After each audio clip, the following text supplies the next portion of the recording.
welcome to Beyond the Ballroom, where event careers take center stage. I'm your host, Demina Murchison. I'm co-founder of Beyond the Ballroom, and I'm very excited that you decide to spend your afternoon with us. Thank you. Greatly appreciate it. Afternoon, evening, night, you know where you are. If this is your first time joining us, welcome, welcome. Beyond the Ballroom is a monthly series. We're built to shine a light on the different career journeys in the events world.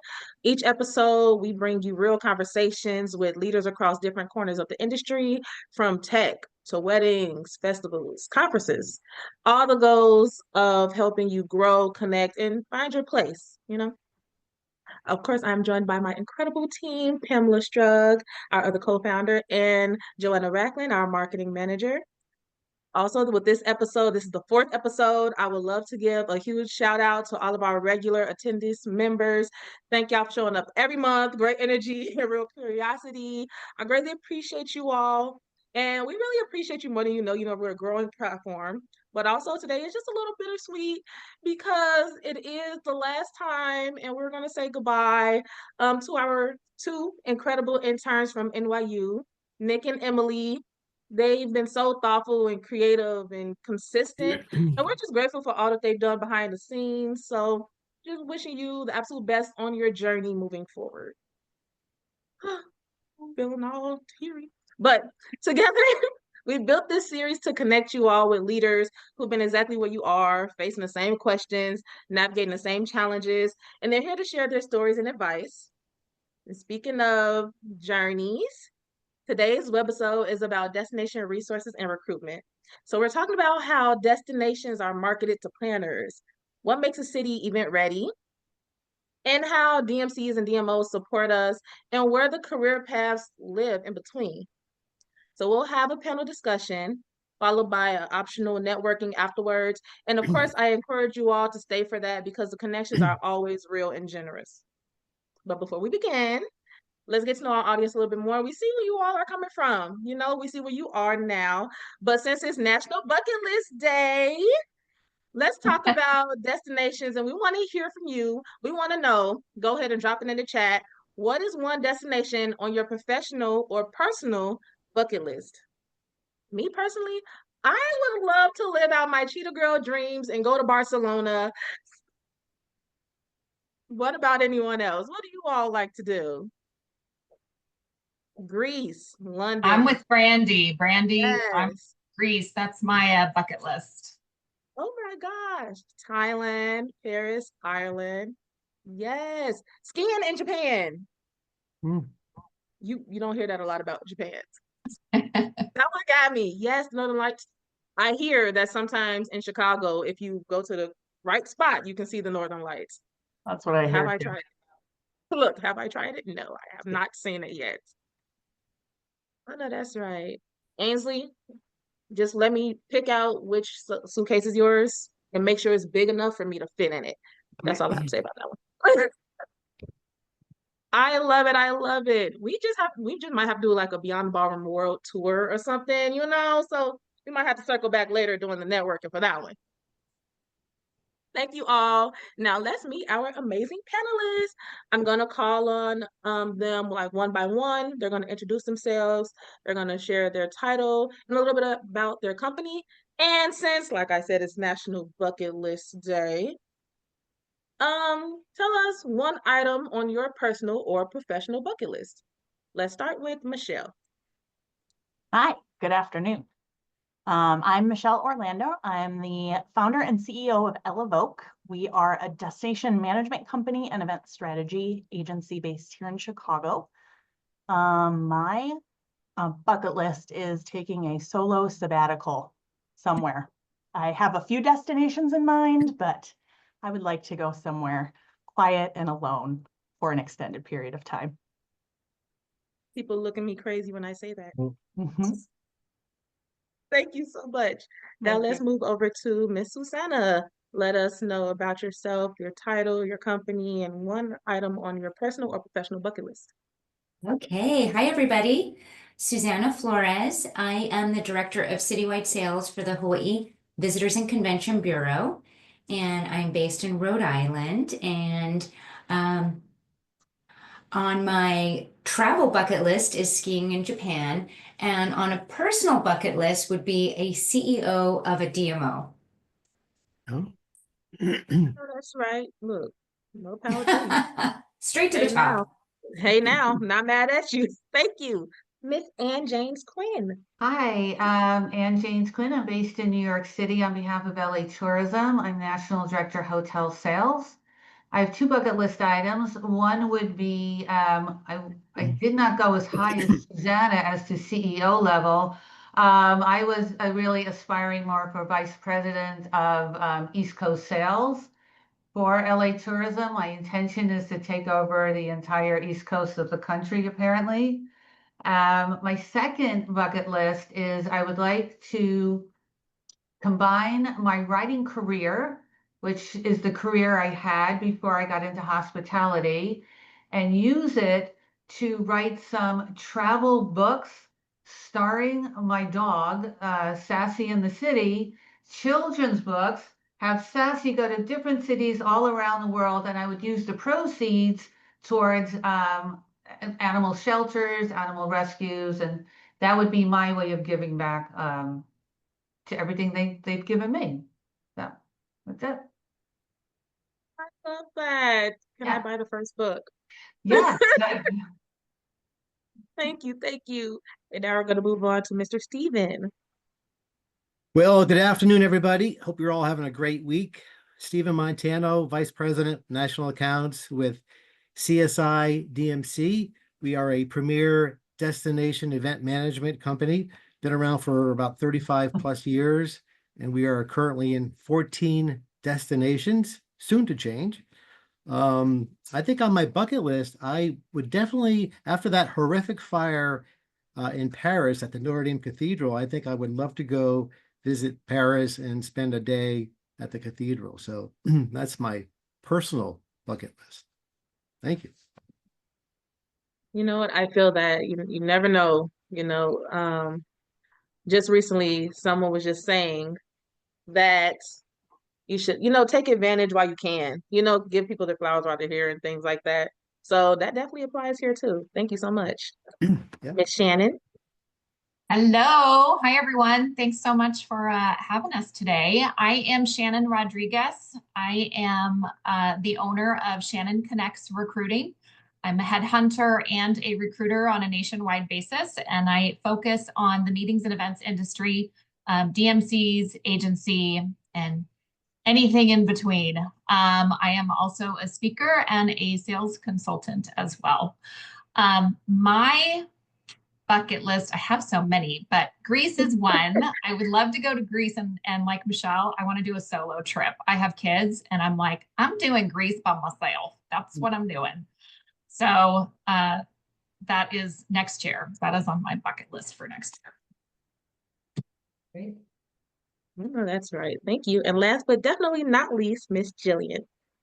Hello, I'm Jillian Maxwell. I had the North American Private Events Division for Fever.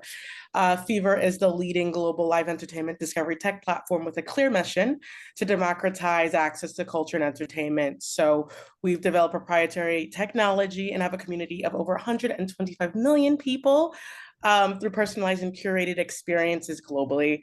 You may have been to one like the Candlelight Concert Series, over 3 million guests last year, or the Stranger Things Drive-Into experience, co-produced with Netflix, Van Gogh Immersive Experience, winner of the USA Today's 10 Best Readers' Choice Award, all of those different events we produce. And my bucket list is absolutely Africa. Right now, my company, we're working on production for a tour going on with Disney in Africa. And I just want to go through, I want to go to Ghana, I want to go to Nigeria, I want to go to Tanzania, I want to see Egypt. So Africa, it's the only thing that I'm obsessed with right now. Listen, I've been to Ghana and Cape Town in South Africa. Now, if you ever need anyone, and I'm a Disney fiend, the D in Demeanor stands for Disney. I will say that every episode. Now, if you ever need anyone, please. Okay. Right. I am here for it.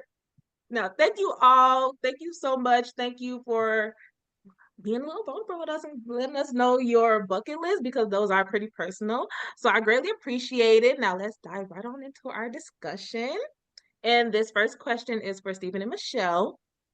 When you explain what a DMC does and how they operate, what is a DMC and who are your typical clients? Michelle, you want me to tackle the first one here? Yeah, you can go with that part. You can go ahead. So, Okay. I had the pleasure of working for Marriott Hotels for over 28 years. And one of my good friends worked for CSI DMC. And to be honest with you, if you asked me 8 or 9 years ago what a DMC did, I couldn't tell you. I mean, the only thing that I would think of is, well, they pick up clients in fancy black shiny cars at the airport, and that's about it. But here we are 9 years later, and it's we do a lot more than that. And I tell my clients that a DMC is the local expert. We help clients bring their meetings to life, bring the destination to life. And how we do that is through, decor, entertainment, activities, activations, gifting, team building, tours, and it's the whole package. And our clients really rely on us for recommendations because we're based in so many different cities that we have people that are focused on certain on venues and hotels and stuff. So they want us to make recommendations, and they trust our judgment. So that's pretty much it in a nutshell as far as what we do. But it's a very we rely a lot on our vendors for a smooth operation. Yeah, I would agree. I would add the DMC sort of acts as the architect and the engineer of the program. So we're working alongside the meeting planner to determine what their goals are, what the different services are. To Stephen's point, there are so many different things and different ways a DMC can support a client.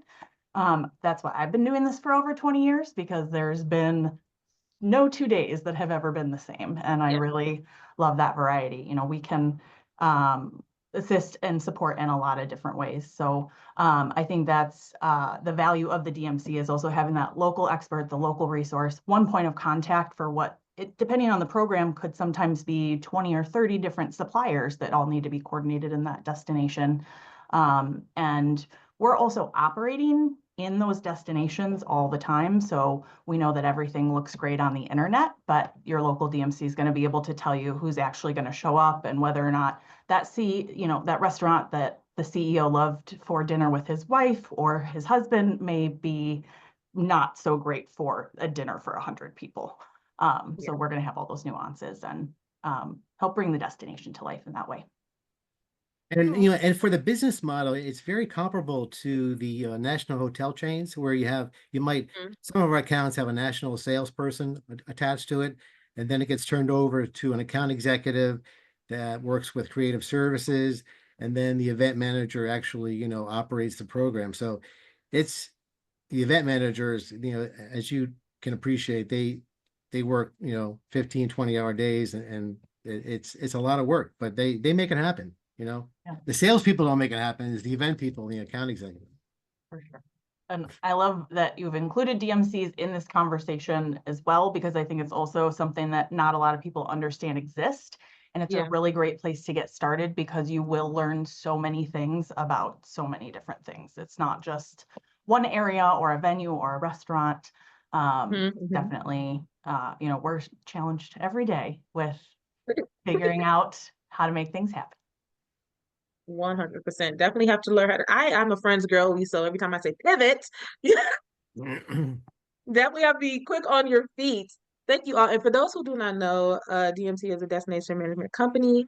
And then you also have a DMO, which is a destination marketing organization. So and Susanna, can you probably explain what a DMO does and how they operate? Who are your typical clients? Sure. So a DMO is the same thing as a CVB. Destination Marketing Organization, Convention and Visitors Bureau. So usually they're run in different ways across the country because they're usually funded with like tax revenue, like sometimes it's called the bed tax. Sometimes they're funded with direct grants from the government. But typically a DMO is the official sales and marketing organization for a destination. So what I do specifically is I help book groups into the convention center in Honolulu, and I'll help develop the bid with the hotel package and the convention center, the dates, and bring all of that together. And then, especially in destinations like Hawaii, we then partner with the DMC that help bring all that magic that's going to happen outside of the center, concerts, parties on the beach, excursions to the North Shore, and all of that stuff. So we bring all those pieces together. I know that's right. It definitely takes a village to make events happen. And you said that you partner with a DMC. When would you say someone would use a DMO versus a DMC? So on the convention side, our clients are going to use both, especially in a destination like Hawaii, where you're going to need a lot of support. Sometimes clients will come to us with a DMC relationship. Like Stephen was saying, they have a global relationship, like you've got your global sales manager. They're going to already be looped in before they even come to Hawaii. Or they'll come to us and they'll say, can you help us with this offsite event? And that's when I would reach out to a couple of our DMC partners and, then have the clients work with them and to, figure out what is the best fit for them. Nice, perfect. And we were talking about what a DMO does. Can you explain what you do from your side of the CVB world? Sure. So I'm based in New York for LA Tourism. And basically my job is sort of almost like a hype person for the city of LA, trying to generate interest in the city, updates, knowledge, just remind people of the magic that is LA, and kind of function as someone who can explain the latest and greatest in LA, because it's a vast area, and for people on this side of the country it can be very difficult. So I'm just there to make elevate visibility of Los Angeles, but also make it easier for people that want to go there so they feel at home when they're out there.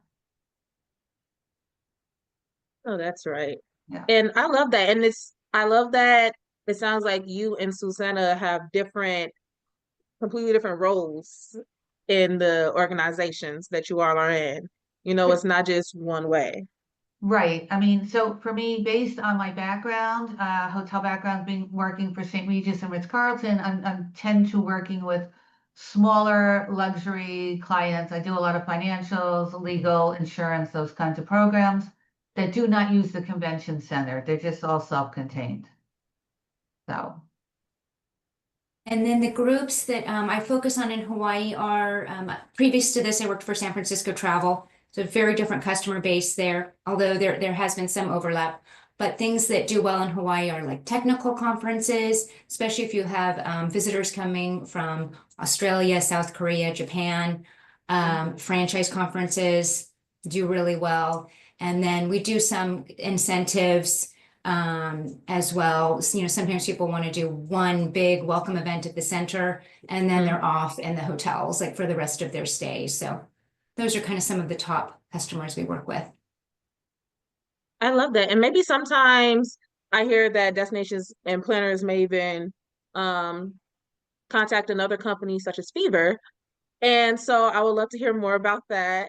Jillian, I know you're part of Fever. Can you tell us how that works with destinations and planners and how that all encompasses? Exactly. I mean, even as you know, right now, currently this week I've been in Vegas for Connect Marketplace to connect with a whole bunch of event planners and DMOs, ironically, right? So the way that we're able to be worked with is 3 different ways.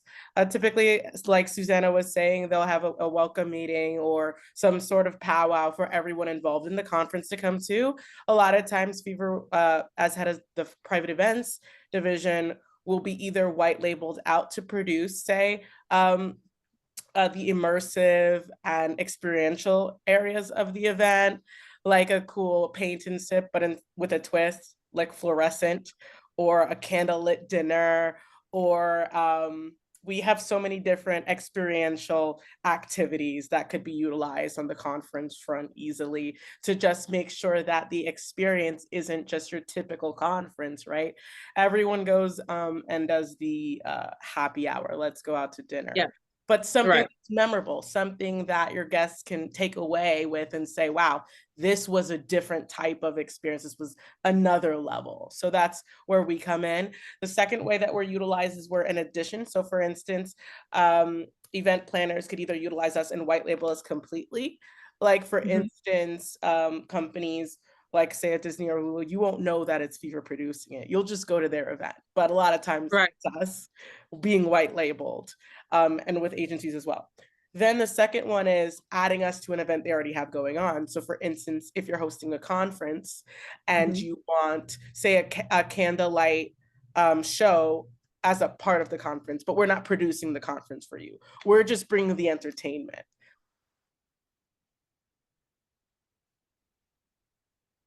Depending on the agency, a lot of agencies will give our services directly to the client, and then they'll get a kickback on the back end. So almost like a partnership.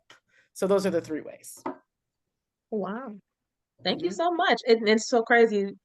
You learn about all these different pathways and you're like, but you just said that's kind of what a DMO is. Yes. But and that's why we're here to educate and learn more about it, because that's how you get by. And I don't know if y'all listening into these nuggets and these different job roles that they're actually dropping in. We heard some account managers, we heard some sales, listen in. And let's talk about some other things happening here. We're talking about some more mergers happening. Stephen, there's a big merger upon us here with CSI and 360. Yes, there is, and you may have heard about it on social media. It's a merger. It's not an acquisition, and I'm excited to share today that a few months ago, CSI DMC announced a merger with 360 Destination Group. They're a nationwide DMC with 18 regional offices, and this is a merger of equals. It's a strategic merger of 2 great companies, 2 companies of similar size that share the same core values and philosophies, 2 companies coming together to create really one of the largest DMCs in the country. So it's very exciting. The merger will help both CSI and 360 Destination Group with continued growth, evolving and strengthening our position in the industry. The merger will broaden our nationwide footprint and allow us to service our clients now in 46 destinations, which is very, very exciting. But more importantly, our goal is to really continue to create a company that people love working for while maintaining exceptional service for our clients. But for now, it's business as usual, and we will be announcing our company name and new brand later this fall. So it's very, very exciting news. That is, I love to hear that. And if they ever need any help figuring out a name, tell them to hit me up. The rumor has it there's a $50,000 purse. Only kidding. Look how quiet it got all of a sudden. Like, what? I know we all got someone in very quickly. Right. I know that's right. I love that. Thank you. Oh my goodness. And that's a lot of space. That is a lot. 46. Okay. Yeah. That's crazy. And then so then you have to have someone on the ground in each and every place.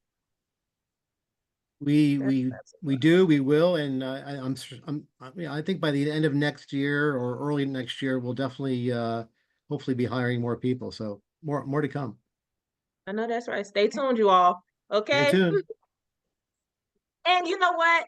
That's one of the things that I also wanted to talk about. I know a lot of people, they live in one spot but represent another. I know, Susanna, I know you said you live in Rhode Island, you're representing Hawaii, and you're in New York, you're representing LA, you know? And so how do you sell a destination that you don't live in? What's that experience like? You know, how do you navigate representing a city that you don't live in? So for me, I feel very, very lucky to be living in New York, the city I grew up in and love, and to find this other city, Los Angeles, which seems very different, but actually we have a lot of similarities. You know, both are places where people go to make their dreams come true. And, you know, it's the truth. So my hotel background has always been based in New York. And I've built my client base over like 25 years. So there's a level of trust there. People know me. And it's very valuable to be in the market with the clients. First of all, I'm in the same time zone, right? And I can keep them up to date about everything that's going on in Los Angeles.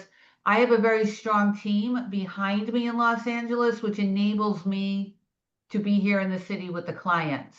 We have a strong destination sales team, local salespeople. So when I send people to Los Angeles, they're in very, very good hands. And also in terms of checking availability and rates and trying to help, I'm in the same time zone, so that sort of helps as well. I'm also in the LA time zone, so it's a little bit of a long day, but it's okay. It's okay. I like it. I like it. Yeah. So for me, it makes sense. Yeah. And then for me, my dad was in the military, so I actually grew up all over, but mostly in Hawaii. So I was lucky enough to kind of come back to my roots and coming to Hawaii. So I have, some knowledge of the destination, but of course that was quite a long time ago. So I have some updating to do. But then previous to that, I spent most of my time in New York. I did catering sales, I did hotel sales. And then at a certain point in my career, I started to get exposed to DMOs, CVBs. And as a hotel person, I would participate in their sales missions. And I was like, this is so cool. These people sell the whole destination. They sell every hotel brand and all the various services. So from there, I pivoted to the Chicago CVB, San Francisco, and now working my way across the country, and I'm in Hawaii. And with this, what I think you're doing is you're sharing your destination through that local lens. Like I understand like what someone in Boston is thinking about when they're thinking of tropical destination. And I'm kind of, saying, well, it's kind of like that, but a little bit different and things that you should know that are relevant to you. So, so I think that's the benefit that we bring to the table. That makes so much sense. And it's so crazy because I always wonder, I'm like, well, if I want to work there, but I live here, does it matter? So from a recruiter's perspective, Shannon, how important is location these days?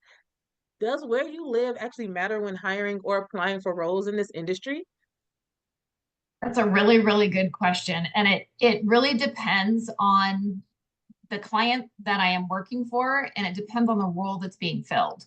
So because so much of my client base are DMCs, they're the destination experts. So they want that boots on the ground person in that destination. What I'm seeing a lot of is there are a lot of remote positions for DMCs, but you have to live in that destination. And that is to be the support for people like Susan and Ann, so that when they are saying, we need somebody to support us in Los Angeles, Nashville, wherever that is, that local expert is there. So for any of the people that are on here, I would love to throw this out for your resumes. If you put that you are located in the United States and you are wanting to search for you want to get a job in Nashville and you live in Nashville, but you say you live in the US because maybe you'll move, right? That does not help recruiters or headhunters because we can't find you. We are not searching by US. We are searching by the destination that we are searching, that we are hiring for. So it's just a helpful tip if people are like, how come recruiters and headhunters don't find me? That could be one of the potential reasons. You can always put in your resume that you'll relocate anywhere. And we'll see that. But if you want us to find you, we have to know where you live. So that's just a little tip. Okay. Thank you. And you know what, for us big city girls, we have that Chicago, then greater Chicago area option, or the greater New York metropolitan area. What would you recommend that a person would pick for them to be found easier? You can do greater. I think there's so many, especially New York, Florida, Miami, Fort Lauderdale, like it covers such a large area. I think that bigger scope is fine as long as you're centered in a destination. It's the US is just a difficult one for people to find you. That was a little too broad. Yeah, yes. I love that. Thank you so much. I greatly appreciated that. Like I said, guys, nuggets, tune on in. Write it down, put it in the notepad, the little virtual notes. I see them. And you know what? I love that. And I'm seeing a lot of trends in the events. And that's, like you said, the US thing is a trend. And I want to understand why people are thinking to do that. Like what evolved that someone was like, let me try this, So now I have to understand how our destinations evolve in their marketing strategies to try to stay competitive. Are there any types of events that your cities are prioritizing or something? What destinations do you see trending? Any type of events that you all see? Susanna, maybe? Jillian? Our destination is promoting groups that help regenerate the islands and contribute to the islands in a positive way. The purpose of our organization is to enrich Hawaii and its people. So our goal is when people are coming to the islands, we want them to understand the local culture and as much as possible incorporate it into their event. So that's what's really big for us. But I'm sure Jillian sees all kinds of exciting new trends.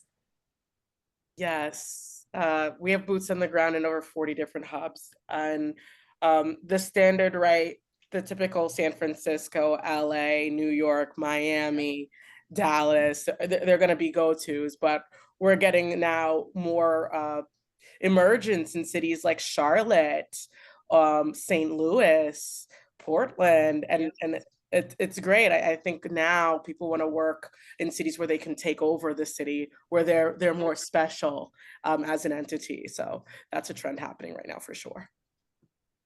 That makes sense. And you know what? That's perfect for this next question I have. What makes a destination event ready? Like you said, there are, your regular schmegulars, but now people are moving to other ones that they're like, what, let's try her out, What makes that destination event ready? You have to have parking. You have to have a major airport in the area. Your caterers have to be ready to go. If you have a great restaurant life in your city, that's also amazing. I was telling the panel last week when we had a little practice run here, and it's that's a great question, and it really depends on the scope of the program. But I had the opportunity to be in San Antonio for the men's Final Four, and I mean that destination they're ready. I mean they were ready. As Jillian said, the parking was fine. They had enough hotels, they had enough restaurants. They got 68,000 people in and out of the Alamo Dome. They had great signage. They had, traffic control, police control, and it was fantastic. I mean, it was very, very well done. But there are other cities that, you've got it. It's a lot of planning, communicating. Even we have programs that are only 500 people. It's a lot of communicating with the hotels, restaurants, and just, you can't over communicate because you're not going to have a successful program. But And if I could just jump in really quickly, I know this isn't my question, Yeah, but you know, when I think of doing events in different locations, I mean, Los Angeles is obviously well renowned for all the events that they do. I mean, if they can do the Golden Globes, if they can roll out the Golden Globes at the Beverly Hilton, I think they can take care of your meeting pretty well. You know, so that's one of the things for me that's fun about selling the city. Not only do you have like hotel spaces that are amazing and ready to go, but you have all these venues everywhere and continually changing, being added. And the weather, you know, 99% of the time I'm out there, I have good hair. That's what I'm saying. Like there's no rain or humidity. So that sort of helps as well. But out of all the places I've sold in my life, in my career, LA is like just ready. They're just ready to roll out the red carpet. So yeah, I just thought I would mention, Please. yeah, worth looking at, you know? Are there any places that you all think is too ready? Like, have you ever wanted to go somewhere and nothing ever happens in this place, but all of a sudden it's 10 different events happen at the same time? New York. No, I'm kidding. New York is ready all the time. But I'm from New Ready. York. I'm from New York, so I like that. I like the chaos. I like I would it. I say like New the York is the action. epitome Yeah, of stay ready, you don't have to get ready. yeah. I would would say Miami. Vegas too. Vegas Vegas, is ready. Yeah. Miami, you That go, is and all of a sudden there's like the Grand Prix, and then there's also like all these events, just so many things at once. Yeah. Taking up the same beach. That's the reason why Miami has felt so hard, is because it's all the same places. The South Beach is small. I mean, yes, the actual space, you could do something from Coral Gables all the way up to Coral Springs, right? And everything in between. But typically when you have an event in Miami, we're all on South Beach, right? We're all at the same beach at the same time on the same strip. So yeah, that's felt. I feel that very deeply. And you know what? Stuff like that, I feel like that's when stuff can get a little too wrong, you know? Now, then in the events, of course, nothing ever goes right. But, you know, Michelle, Steven, can y'all probably describe a time when something didn't go as planned at an event? And how did your team handle it? Might be easier to say what did go as planned, but. Got a few of those. Yeah, I have one recently, which really underscores and highlights the value of a local partner. We were working with FICP, which is the Financial Insurance Conference Professionals Association. So we had 200 meeting planners. So like no pressure there because they're not looking at every detail and we're all judging everything we know in this business for sure.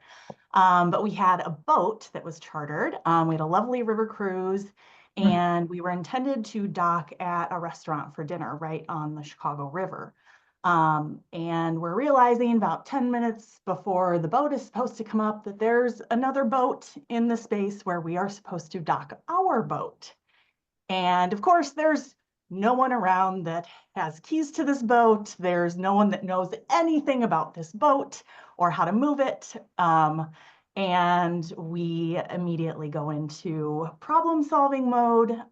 We have connections with the Coast Guard, so we were able to get special permission to dock still on the river, but just across the street from where the restaurant is located. We had the Blues Brothers on the deck at the restaurant. So in the end, the clients and no one knew that that was the original plan and that we had shifted. They just thought that was part of the experience. They're like rolling down the river. They're seeing the Blues Brothers. They're getting off the boat.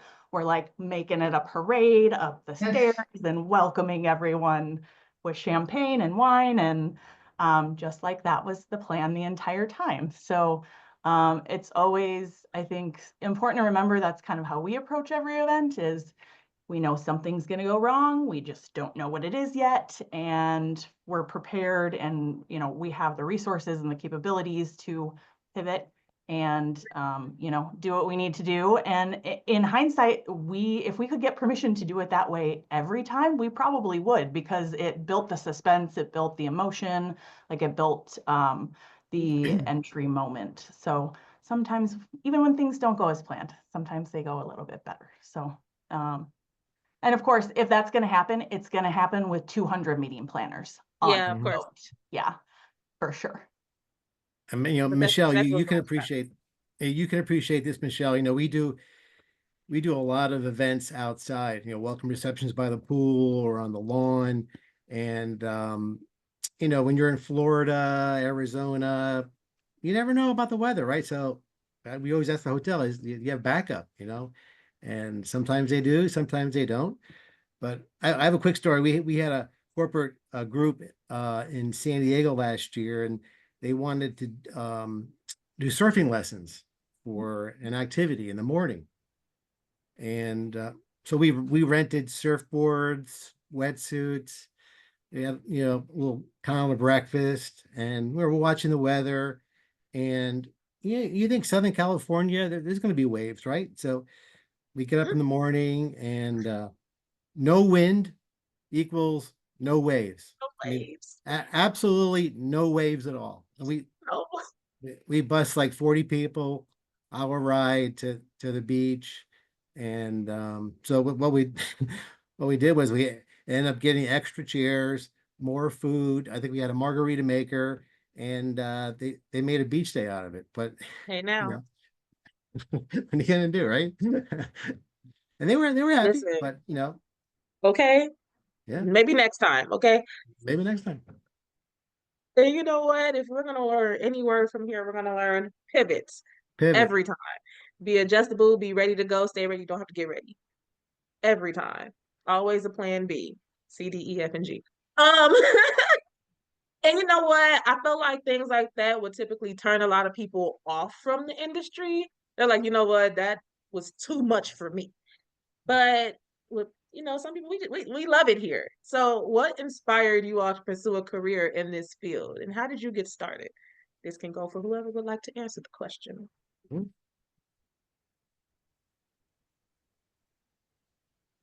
Also So I inspired. actually studied hospitality management.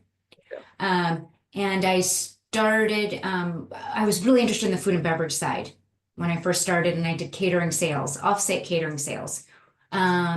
So I think that gave me a really great basis in some of those things like you guys were, Michelle and Stephen were talking about, where you're like in that moment and it's a summer event and ice didn't come and the, bottoms of the tables didn't come, and you turn a garbage can into a cocktail round, throw a linen over it. And then I moved over to the hotel side. But as a student and whatnot, I always worked at the front desk. So I think in our industry, having that hotel knowledge and having that catering knowledge is that glue where you really kind of pulls it all together. And, here I am, I'm still in it. So I guess I'm still having fun. I know that's right. I sort of fell into it. I was actually a psychology major and went to go work for an entertainment company as a receptionist just to make some side money. And I come from a family of musicians, and I was like, they're selling bands and shows and entertainment and drum groups. And I was like, okay, can I take these sales calls? I want to sell this. It's really fun. And that's how it started. And I worked for an entertainment and production company first. What I think is really cool for anybody who's new on here is like where you start is not where you're going to land. And it allows you to see what you love, what you don't love, where your strengths lie, where where you're like, okay, I am not good at that. Like I am not an operations person. I found that out. And so, from there, the entertainment company I was with merged with a destination management company. And so I learned all about the DMC side of the business, and worked every single role from sales, operations, producer, business development, then opened offices, led teams. And so you just never know where it's going to take you, and then after COVID, I was like, I don't know what I want to do. And then I decided I want to help everybody get back into doing what they love. When COVID is over, I want to be part of that because I don't want to leave the industry, but I don't want to be in the minutia of it anymore, and open my own recruiting company. So who knew way back when I was a psych major that I would have my own recruiting company, 25 years later. So everything is a stepping stone to get you where you want to be, and just take it all in and think about what you love doing along the way. I would agree with that. Yes. I also kind of fell into it. I took a job. I did not go to college, fun fact. I took a job after high school as an executive assistant for a building industry association. And that's where I learned about this world of business events because I was supporting, you know, golf tournaments and networking events and board dinners. And then being in South Florida, ended up having a friend who recommended I go interview for an open DMC position. And I did not know what DMC stood for, but it sounded like fun. And I started in operations. And I think that's also been important for me personally, is like having exactly what Shannon said, like having that operational, and Susanna as well, that operational background. Eventually, if you want to move into sales, that's great. But having that operational background really, I think, sets you up for success more in the longer term, because you truly understand the ins and outs of what it is you're selling, how to solve problems, and really how to get the clients what they're looking for. Yeah. I know that's right. This whole time I'm looking for the snap button. They don't have a snap reaction. They should have a snap reaction. I like it. Actually, They're like, all we need a come from snap reaction. some Okay. different backgrounds. Because we had some good stuff going on here. And even then, you all talked about the different career paths that I've heard hotel, we've heard sales.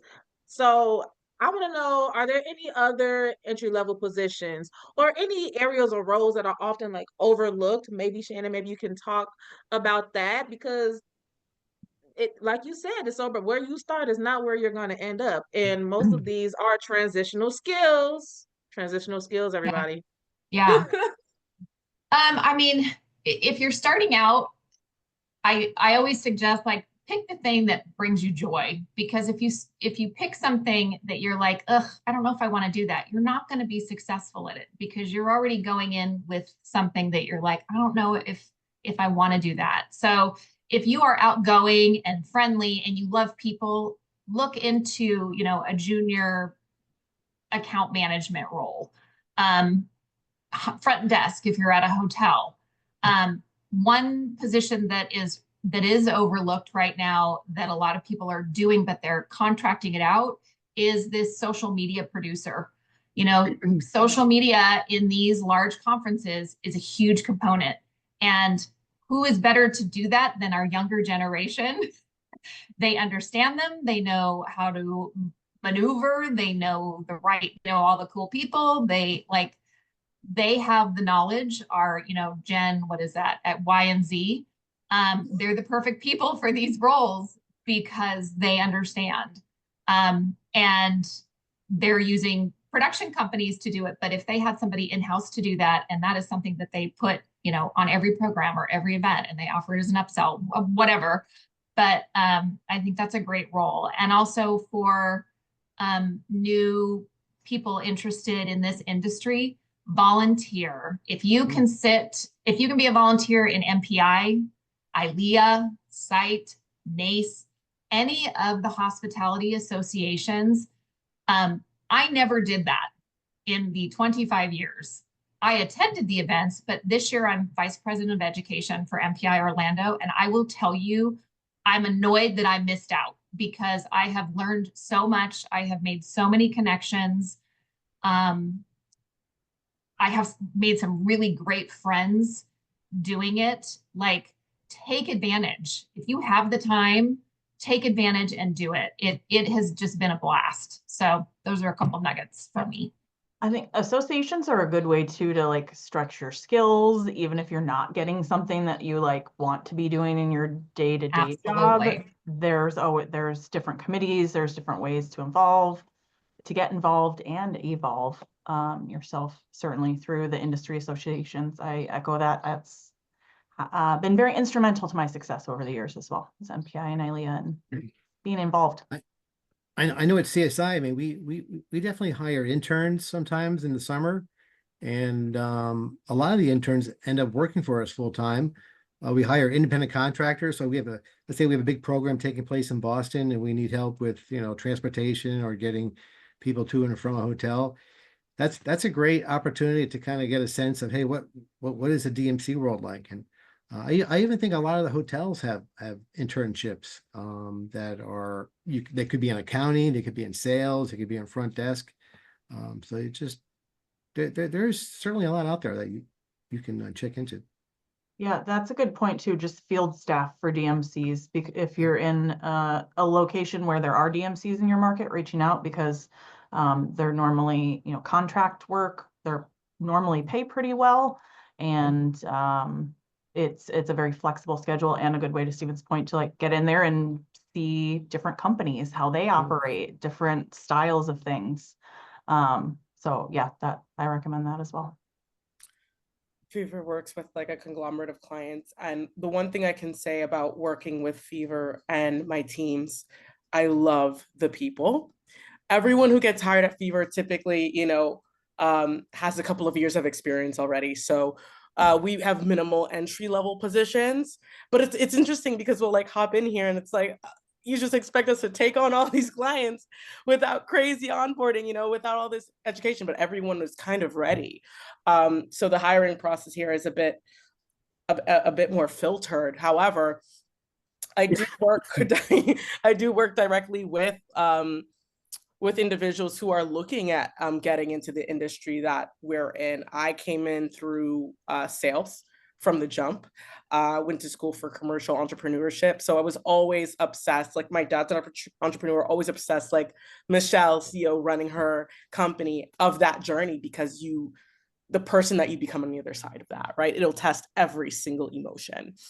And from that path, I started to realize like, oh, wow, there are so many things that help those entrepreneurs gain access to new clients or upsells or experiences.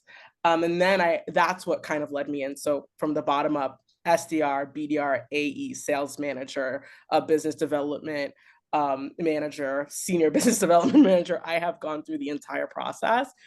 So I can help anyone who is interested in kind of getting in at the SDR level. I used to work at TripAdvisor. That was my SDR when I was an SDR. So I've done it all. Oh, wow.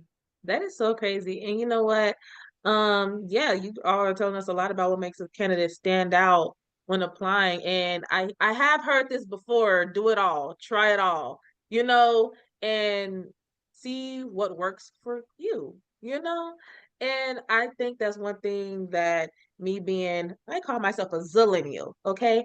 So I was born in 97. So I'm on the cusp. But we tend to be a little more reserved, and it's like, take what you can get at this point. But at the same time, if you're not happy in the role, or if you're not feeling the role, maybe, see what works for you.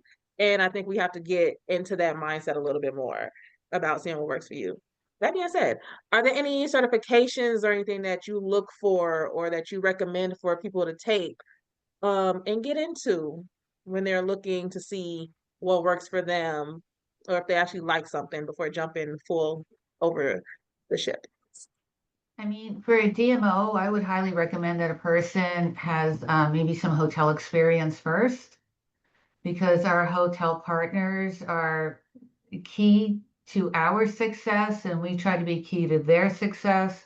So to really have their vantage, their viewpoint of representing a hotel or a brand before you move on to representing an entire destination, it's kind of good. I mean, it's good to have. It's good for me to say, I know your pain. I used to stay up at night till 2 o'clock in the morning thinking about attrition or thinking about some other kind of, crazy contracting. And, that gives me an opportunity to help them as well, because we can share experiences. And I think just the whole service mentality of hospitality, it really is true that it's a lifestyle and not just a career. So to me, I just think that's a great place to start. Our leadership encouraged us to read a book called Unreasonable Hospitality. Yeah, Great book. Have you read that book? And in my role, I don't do a whole lot of hiring. I make a referral, but in the first chapter, I guess the chef was asking a candidate, what's the difference between service and hospitality? And the woman's like, well, service is black and white and hospitality is color, and it's a great analogy. I mean, you think about, service, you're competent, you're efficient, you do your job, you go home. But like hospitality, like when you have friends over, or when you have, special clients, you get them a special bottle of wine or special magazine, or, you do something really special for them. And I think it's important that in this industry, we hire people that are curious and passionate, It's got to be in their heart, right? Can you train someone to be hospitable? Yeah. So And my I mean, two cents. it's really the little things, right? I mean, I checked into a hotel. Okay, I'm going to talk about my dog again because that's all I talk about. But I checked into this hotel, and the hotel person had a photo of my dog in a frame by the bedside, and it was just to think that someone would think that much about me. It just, and preferences and all that. I mean, it's all great to say, well, do you want a glass of wine? You want cheese and crackers or cupcakes, or what do you want? But to take that a step further and just have a little picture of this little creature that means so much to me while I was on a business trip. I mean, that's the kind of thing that stays with you, and you Yeah. want to send you want to send clients to places like that because you want your people to be taken care of. So, but I agree with Stephen. Like it's really a step beyond just service level. It's really anticipating, what you think people will like, or love. So, yeah. Yes, all true. And half me, if I saw that picture of my dog, I would have been like, well, how'd you get the picture of my dog? But it's so cute. Creepy. Facebook, Instagram, Facebook, Instagram. Yeah. You know what? Yep. That There's one. no So, secrets anymore. No. none. So everyone, please be careful about the things that you post. But yes, I love it. Speaking of final thoughts, me putting that little nugget out there. Are there any final thoughts, any last piece of advice or nuggets for anyone in our audience today? I'll share something simple sorry, sorry, Julie. No, go ahead. Something that my boss, when I worked for True Chicago, said to me, and it's so simple. Whatever you're doing in your job or with your clients, especially, always add value. So people may not understand, like, what do you do exactly? How are you going to help me? If you always find a way to add value, whether it just be a simple email or, something more substantial like a site visit, always bring value to the equation, and then you're going to be indispensable. The clients are going to remember you, and they're always going to call on you, because they just know that you're never going to waste their time. You're always going to bring something else. I would agree with that. It's such a relationship-driven business, and so you will come across people again. So it's best to never burn any bridges, for sure. But really, someone said once, like, your net worth is equal to your network, or vice versa. And I truly believe that, because it's a hospitality community, and we have the benefit of working in this community that a lot of other industries don't have.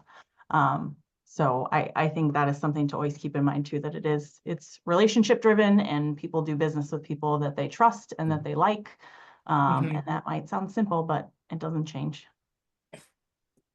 I'd love to just add from the other side of that fence. I love that you said bring value. And I think as a recruiter, I see a ton of candidates who reach out to me who have been in a position maybe a year and they're ready to jump ship. And when I talk to them, they want to jump ship because they're not at the place they want to be in that company, yet they've never voiced that. So I would encourage anybody who is like, this job isn't what I thought it was going to be, and I'm not where I'm supposed to be. Talk to the people that you work with, talk to your managers, talk to your directors, and let them know, hey, I've now been here a year, and this is what I feel like I'm really good at. And this is a job, here, even better yet, write your own job description of like, this is where I see I would bring value to internally, because I don't want to leave. I love the company. then it's up to the ownership to come back to you and see if they want to work with you. But I just see so many people jump ship without having that conversation, and they've invested time and money in you. They don't want anybody to go anywhere. So give them that respect and that value before you start looking. Because I would say 9 times out of 10, they're going to say, I had no idea. And you know what? That's a great idea. And if it's not now, let's create a growth path that maybe this happens in the next 8 months. And these are the markers that we want to hit for you. So that's all I can say. I could talk about that forever, but it's just one of those things that the companies don't want to lose you, so give yourself the benefit of the doubt. Piggybacking off of Shannon, she hits it on the money. She's exactly right. The reason why certain people are able to move up the ladder so quickly or be able to add value in different aspects and then grow their job and their lives, right? For instance, is because of thinking of how you actually affect the other person instead of coming in and saying, hey, I want this, I want this, I want this. You have to think about what is your manager or your boss, and then what is it that they need in order to accomplish what they're doing.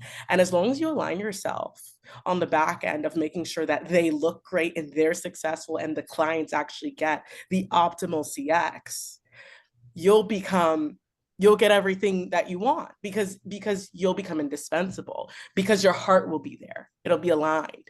They will understand on a molecular level, past just the numbers, that this person is thinking of me every step of the way. And who wants to let go of someone who does that? No one. That is, yes. So good. 100%. How do you follow up that? Well, I was going to say that is good advice, because in my previous company, the last 2 roles that I held there, the director of sales role and the general manager role, did not exist. I created that role. I came to them. I said, here's what you need. This is what I'm capable of doing. And I was able to create those roles. And internally, then that created roles in other offices. Really, it helped the company overall. So absolutely, that's, yeah. And many times I know we're trying to shift here.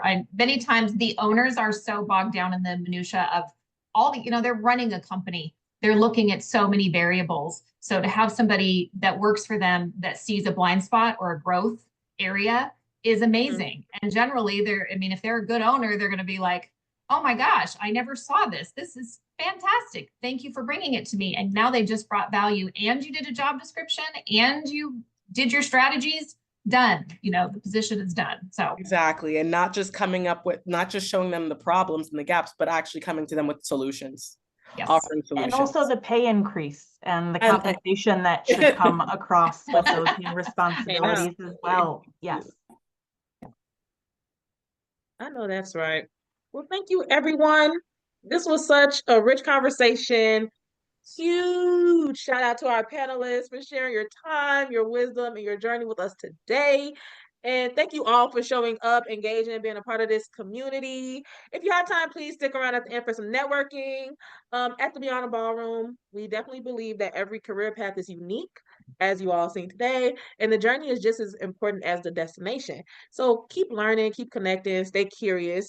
Be sure to connect with our panelists on LinkedIn. Follow us on Instagram and LinkedIn as well at Beyond the Ballroom to stay updated on future webisodes. We'll see you next time for our next webisode on Thursday, May 29th, where we shed a spotlight on the next generation.